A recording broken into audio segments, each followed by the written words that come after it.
Jim Elliot, the man who gave everything to reach the unreachable. 5 young men, standing on a sandbar on the Huaorani River in the jungles of Ecuador. They had waited months for this moment. They had prayed for it. They had flown over the jungle, dropping gifts from their small plane. They had learned phrases in the language of the people they were trying to reach.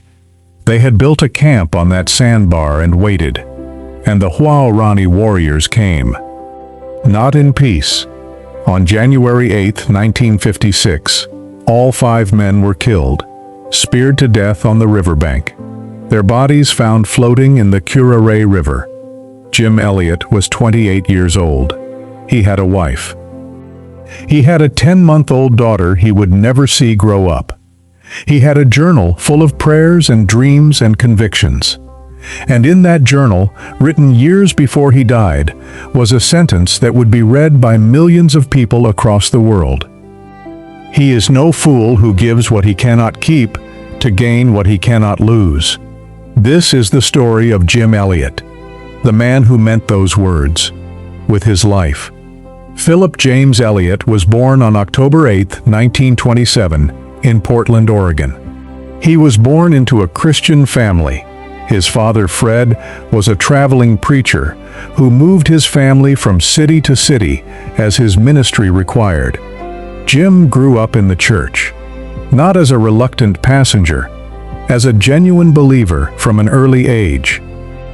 He gave his life to Christ at age 6, not under pressure, not because his parents made him, because something in him responded to the gospel with a sincerity that those around him recognized as real. As he grew, that sincerity deepened into something fierce. Jim Elliot was not a casual Christian. He was an all-or-nothing man, the kind who reads the Sermon on the Mount and takes it literally, who encounters the Great Commission and feels it as a personal address. Who cannot hear about unreached peoples without feeling a physical weight of responsibility? He was also, and this surprises people who know only the martyr story, a gifted and joyful young man. Athletic, funny, full of laughter. A wrestler at Wheaton College who was good enough to consider going professional. A writer whose journals reveal a mind of extraordinary depth and beauty.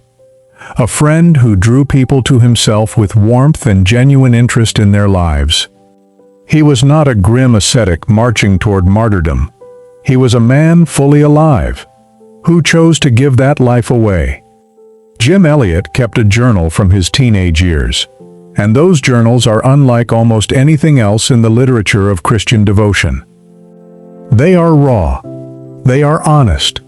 They wrestle with God the way Jacob wrestled at the Jabbok, not with religious politeness, but with the full weight of a man who takes God seriously enough to argue with him.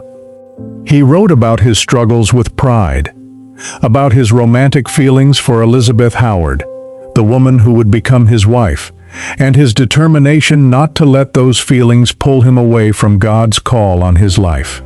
About the tension between wanting to live a full, normal human life and feeling the pull of something that required giving up normal. And in those journals, entry after entry, a conviction solidified. The unreached peoples of the world were not someone else's problem.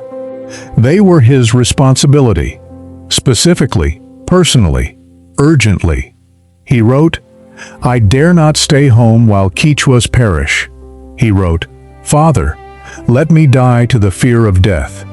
He wrote the sentence that would outlast his life by decades. He is no fool who gives what he cannot keep to gain what he cannot lose. He was 22 years old when he wrote that. He meant it. After graduating from Wheaton College in 1949, Jim Elliot went to Ecuador. He was 22 years old. He went first to work among the Quichua people, learning the language, learning the culture, learning what it meant to leave everything familiar and enter a world completely different from the one you were raised in. But his eyes were always on the Huaorani. The Huaorani, also called the Auca, meaning savage in Quechua, were one of the most violent people groups in the world. They lived deep in the Ecuadorian jungle, completely isolated from the outside world, and they killed anyone who entered their territory. Without exception, without negotiation, oil company workers who wandered into Huaorani territory did not come back. Other indigenous people groups were terrified of them. The Ecuadorian government had essentially written them off as unreachable. Jim Elliot looked at the Huaorani and saw something different from what everyone else saw. He did not see savages. He saw people. People made in the image of God. People for whom Christ had died. People who had never once heard the name of Jesus, and he decided that was going to change. In 1955, Jim Elliot and 4 other missionaries, Nate Saint, Roger Youderian, Pete Fleming, and Ed McCully, began planning what they called Operation Auca.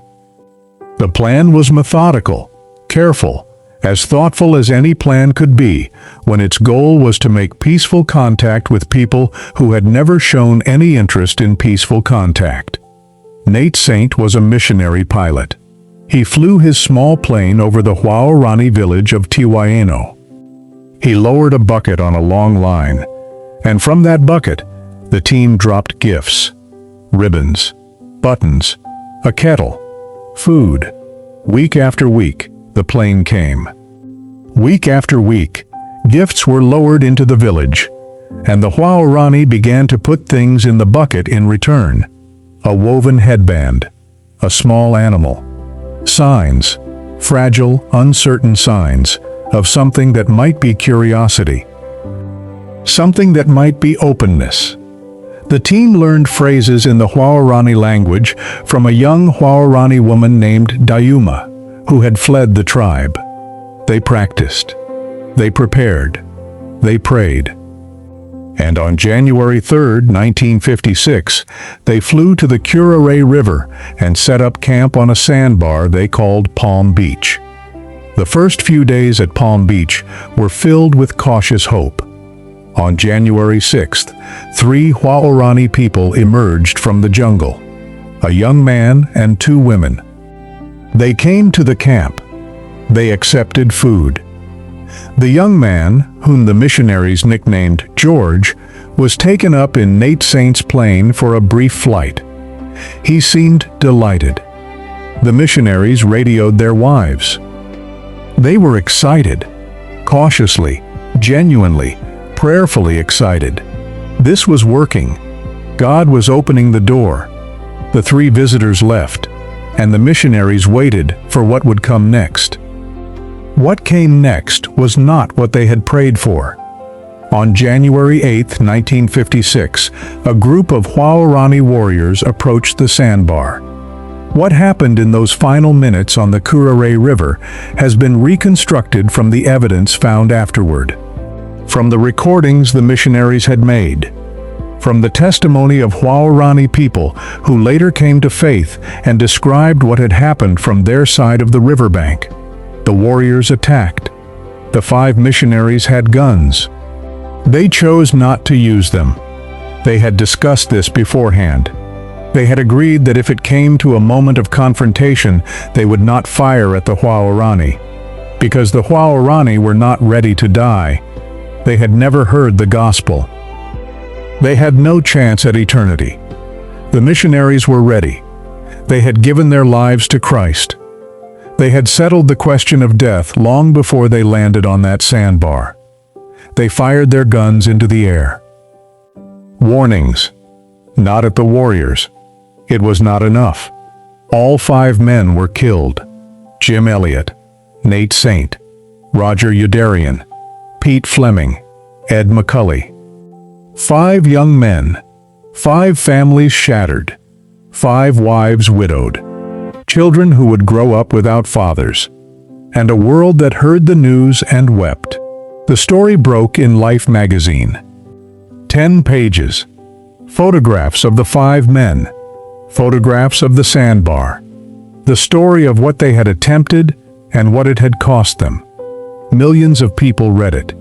and the response was not what anyone expected. Young people all over America, young men and women who had been drifting, who had been comfortable, who had been living for small things, read about 5 men who had died for the largest thing imaginable, and something broke open in them. Applications to mission organizations spiked. Young people who had never considered foreign missions suddenly felt the call so powerfully they could not ignore it. Bible schools and seminaries reported dramatic increases in students sensing calls to unreached peoples. The death of 5 men produced a harvest of missionaries that dwarfed anything 5 living men could have accomplished. He is no fool who gives what he cannot keep, to gain what he cannot lose. We must speak about Elisabeth Elliot, because without her, the story of Jim Elliot does not reach its full conclusion. Elisabeth Howard had loved Jim Elliot since their college days at Wheaton. They had waited years to marry. Jim was convinced he needed to go to the mission field unattached, and only later believed God was calling them together. They married in 1953. Their daughter Valerie was born in 1955. Valerie was 10 months old when her father was killed. Elisabeth Elliot received the news of her husband's death. She grieved.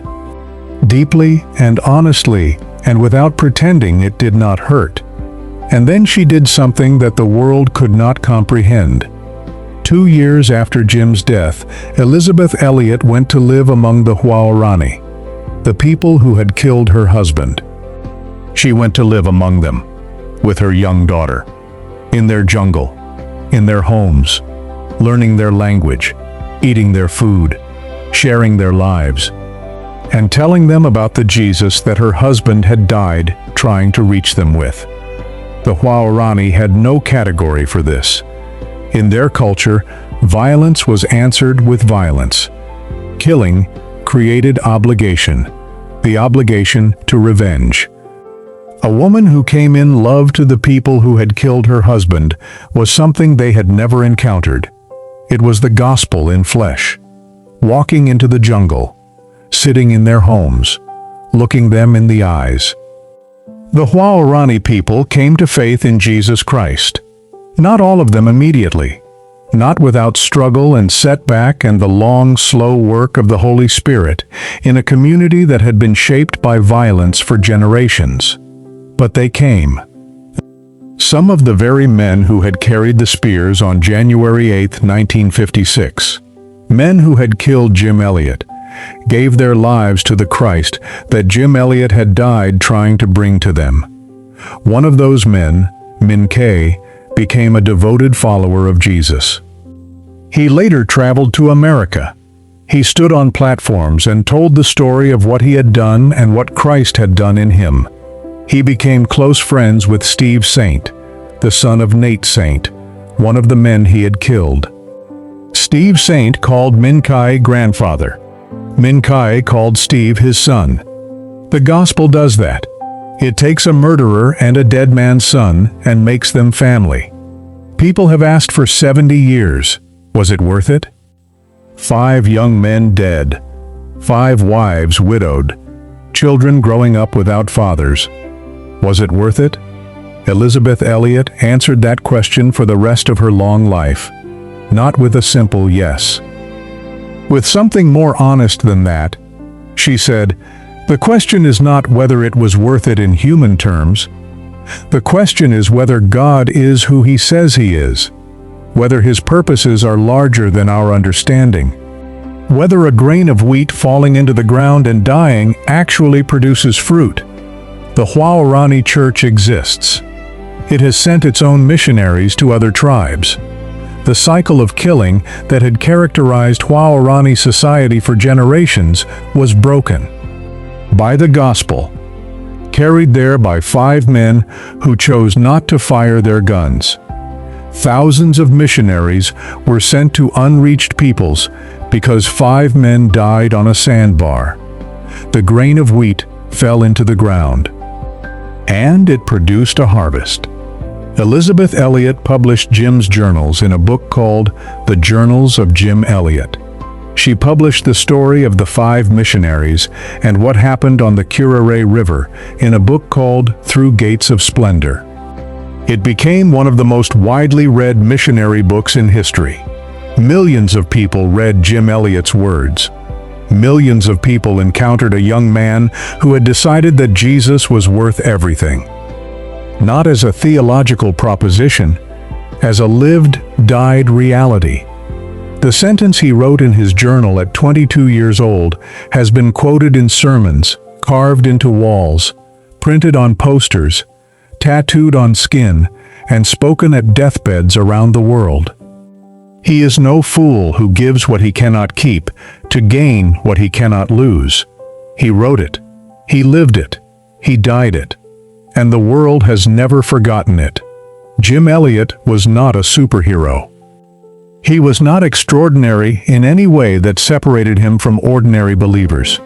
He was a man who read his Bible and believed it, who prayed and heard from God, who looked at the world's unreached peoples and could not look away, who made a decision in his early 20s that the comfort and safety of ordinary life was not worth more than obedience to the Great Commission.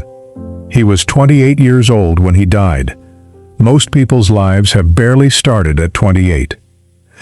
Jim Elliot had already lived completely. He had loved well. He had prayed hard. He had given everything. He had held nothing back. And he had left behind a sentence that will still be changing lives long after the last person who knew him is gone. He is no fool who gives what he cannot keep, to gain what he cannot lose. If this story moved you, please subscribe to this channel. We are telling the stories of the men and women God used to change the world, and you do not want to miss what is coming next. Hit the like button if this built your faith today. Share this video with someone who needs to be reminded that a life given fully to God is never wasted. And drop a comment below.